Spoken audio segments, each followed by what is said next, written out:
নমস্কার। আজকে ব্লগটা এখান থেকে স্টার্ট করছি। আজকে সকাল সকাল স্নান করে ফ্রেশ হয়ে নিয়েছি। মামুনি আর ও গেছে ডাক্তার দেখাতে, আমি আর বাবা ঘরে।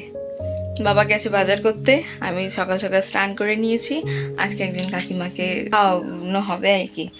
রান্নার দায়িত্বটা পড়েছে আমার আর বাবার উপর। আমি ছোটোখাটো দায়িত্ব নিয়েছি, বাবা বড় দায়িত্ব নিয়েছে। বাজার করে আসুক, তারপরে তোমাদের সাথে দেখা হচ্ছে। বাবা বাজার থেকে চিকেন আর আলুটা এনে ফেলেছে। আমি আলু পেঁয়াজ রসুন এগুলো সব কেটে রেডি করি, তোমাদেরকে দেখাই। চলো। আলু হলুদ গুঁড়ো লঙ্কা গুঁড়ো সব এনেছে। এটা বললো আমাকে ধুতে না, মানে আমি ধুতেও পারবো না, খুব লাগে। বাবা এলে ধুবে। আমি আদা রসুন সব কেটে ফেলি। এখানে পেঁয়াজ আলু রসুন সমস্তটা কেটে নেব। মা বলতো আগে যে পেঁয়াজ নাকি জলে ভিজিয়ে রাখলে কিছুক্ষণ, তারপরে আর কাটলে চোখ দিয়ে জল বেরোয় না, মানে পেঁয়াজের ঝাঁজটা কমে যায়। আলুগুলো ওইভাবে কেটে নিলাম। কাটাই যায় না, আলুগুলো বটি দেবে, সুন্দর সুন্দর করে কাটা হয়। মাংসের দায়িত্ব হচ্ছে বাবার, বাবা মাংস রান্না করবে আর আমি এই টুকটাক ভাজাভুজি করবো। হোক না হোক, হাত তো আমি কেটে ফেলবই। ওই পেঁয়াজ কাটতে গেছিলাম, যত সরু সরু করে কাটবো, ব্যাস হাত গেছে কেটে পুরো একদম। আমি যতবার এই বটিতে কাটছি ততবার, মানে এখানে কতগুলো কেটেছে আমি। এই যে সরু সরু করে পেঁয়াজটা কাটতে গিয়ে আমার হাতের অবস্থা এখন এই। এখন আরো অনেক কিছু বাকি, কিন্তু আমার হাত কেটে গেছে, মানে হাত প্রচন্ড জ্বালা করছে। আর করা যাবে, মেনে নিতে হবে। যাই হোক, জীবনে কত বাধা আসে, এইটুকু তো কমন ব্যাপার। আমাদের মায়েরা তো কত কষ্ট করেছিল, আমার মায়েদেরও কত হাত কেটেছে, মায়েদেরও কত কিছু হয়েছে, তাও তো থামিনি না, আমিও থামবো না। প্রচণ্ড বৃষ্টির পর এই একটু রোদ উঠলো। ফুলগুলো কি অপূর্ব লাগছে দেখো, আমার ভীষণ পছন্দের এই ফুলগুলো। বাবা এদিকে বাজার থেকে সমস্ত সবজি নিয়ে চলে এসেছে। এই যে ধনেপাতা টমেটো পটল ভেন্ডি কাঁচকলা সমস্ত কিছুর ভাজা হবে। আমি একটু একটু করে কেটে নিই। এদিকে আমার পেঁয়াজ রসুন কাটা শেষ, আলু আমার কাটা শেষ হয়ে গেছে। এবার আমি এবার কড়াইটা বসিয়ে নেব। বাবা বাজার থেকে চিংড়ি মাছ এনেছে, ভালো করে একটু লবণ মাখিয়ে নিয়ে তারপরে জলটা ফুটছে, এবার এক এক করে মাছগুলো দিয়ে দেব। এবার খানিকক্ষণ সেদ্ধ হোক। এই যে এবার হয়ে গেছে, দেখো কি সুন্দর ছোট ছোট হয়ে গেছে, কত বড় বড় ছিল। যাই হোক, এই যে একটু লালচে ভাব হয়ে গেছে। এবার আমি সব মাছগুলোকে নামিয়ে নেব। এখনও আরও আলু ভাজা করতে হবে। সকাল থেকে কিছু খাইনি, বাবাও কিছু খায়নি, আলু ভাজাটা করে নিই। সকাল থেকে খাইনি, আমারও মনে নেই, এই জন্য একটু আলু ভাজা করব। ভাইও ঘুম থেকে উঠলো, খাবে। হাত কেটে গেল, আর করতেই পারলাম না। এনে বাবা সমস্ত শাকসবজি কেটে দিয়েছে, ভাজবো। এই যে টমেটো চাটনি হবে আর সমস্ত সবজির ভাজা হবে। আর আমি আলুগুলো ছুলতে বসেছি, কারণ আরও আলু লাগবে। এই যে এবারে তেলে মামুনি বড়িগুলো ভেজে নিচ্ছে, আমি এবারে আলু ভেন্ডি সমস্ত কিছু ভাজবো।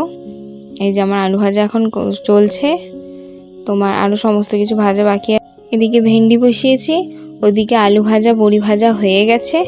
এবার পটলটাও ভাজা হয়ে গেছে। এরপরে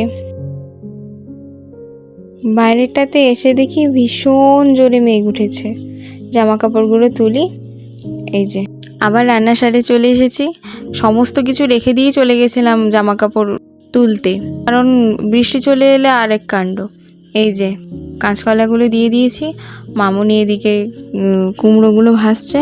আমি একটু কষা মাংস খেয়ে আসি, খাওয়াটা শেষ করি, আবার রান্না করতে যাব। এই যে উনুনে চিকেনটা বসছে, মামুনি করবে চিংড়ি মাছের কারি, তোমাদেরকে দেখাই। বেশ সুন্দর লাগে খেতে, এটা করে দেখবে, ভালোই খেতে।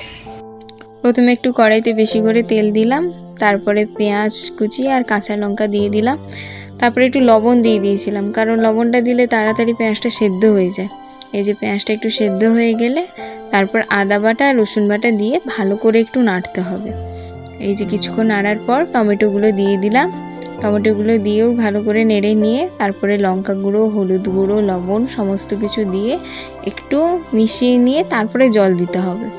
জল দিয়ে একটু মাখো মাখো করে তেলগুলো যখন ছেড়ে যাবে, তারপরেই চিংড়ি মাছগুলো দিয়ে দেবো।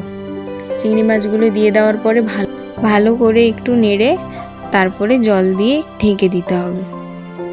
তারপর আর একটু বেশি করে জল দিয়ে এই যে ঢাকিয়ে দিলাম। একটু একটু করে ফুটছে। এই যে কি সুন্দর লাগছে দেখতে। ফোনে হয়তো অতটা ভালো করে দেখা যাচ্ছে না, কিন্তু কালারটা খুব সুন্দর হয়েছিল। এই যে নামানোর আগে একটু ধনেপাতা কুচি দিয়ে দিলাম। তারপর লবণ লঙ্কা ঠিক আছে নাকি টেস্ট করলাম। তারপরে আমরা একটা বাটিতে নামিয়ে নেব। নামিয়ে নেওয়ার পরে কালারটা কি সুন্দর হয়েছে, যেমন দেখতে সুন্দর হয়েছে তেমন খেতেও ভীষণ টেস্টি হয়েছে। তোমরা একবার কিন্তু বানিয়ে খেও, খুব সুন্দর লাগে খেতে। চিংড়ি মাছের কারি খুব সুন্দর বানায় মামুনি। রান্না করতে করতে অবস্থা পুরো খারাপ হয়ে গেছে। হ্যাঁ যে যাই একটু রুমের ভেতর থেকে ঘুরে আসি। রান্না যদি আমি পুরোটা করিনি, বাবা মামনি দুজনেই করেছে, আমি একটু নেড়ে দিয়েছি, কিন্তু সেটাও তো রান্না না। রান্না করে করে হাঁপিয়ে গেছি। একটু এসে বসি, বাকি আছে কাকিমারা চলে আসবে বলে আমি একটু রেস্ট নিয়ে তারপরে আবার যাবো। মামনি সমস্ত কিছু করে দিয়েছে, মামনি পাঁপড়টা ভাজবো আর কি। তারপরে তোমাদের সাথে দেখা হচ্ছে। এই যে 7 রকমের ভাজাভুজি হয়ে গেছে, কিন্তু করলাটা শুধু বাকি আছে। বিড়ালটাকে আমি এত ভাই কার কালো বিড়াল বাজে। এখানে চাটনি হচ্ছে। আমার এই হাতটা এমন কেটে গেছে, এত ব্যথা করছে, ভীষণ ব্যথা করছে। সুন্দর করে আমাকে ব্যান্ডেজটা লাগিয়ে দিলে। আমি সকালবেলা যখন করেছিলাম না, এরকম একটা হয়ে গেছিলো, এনে ফুলে গেছিলো। এই যে চাটনি হয়ে গেছে, সেখানে 7 রকমের ভাজাভুজিও হয়ে গেছে। এবারে শুধু মামুনি পাঁপড়টা ভাজবে। পাঁপড়টা ভাজা হয়ে গেলেই তারপরে মামুনি খেতে দিয়ে দিবে। কাকিমারা চলেও এসেছে, এবার খাওয়া শুরু হবে। এই যে তার আগে দেখিয়ে দিই, এখানে চিকেন, এখানে হচ্ছে চিংড়ি মাছের কারি, এখানে চাটনি, আর 7 রকমের ভাজাভুজি। আর মামুনি সেদিকে কাকিমারা খাবে, তাদের থালা রেডি করছে, আর আমি এদিকে দই মিষ্টি পাঁপড় প্লেটে বের করে নেব। তারপরে এলো বলে কাকিমাকে খেতে বেড়ে দিয়ে তারপরে আমরা খেতে বসবো। যখনই থালাটায় ছবি তুলতে যাব, ফোনটা সুইচ অফ হয়ে গেল। যাই হোক, আফসোস করে আর কি হবে। তবে আজ আসি, দেখা হবে আরেকটি নতুন ভিডিওতে।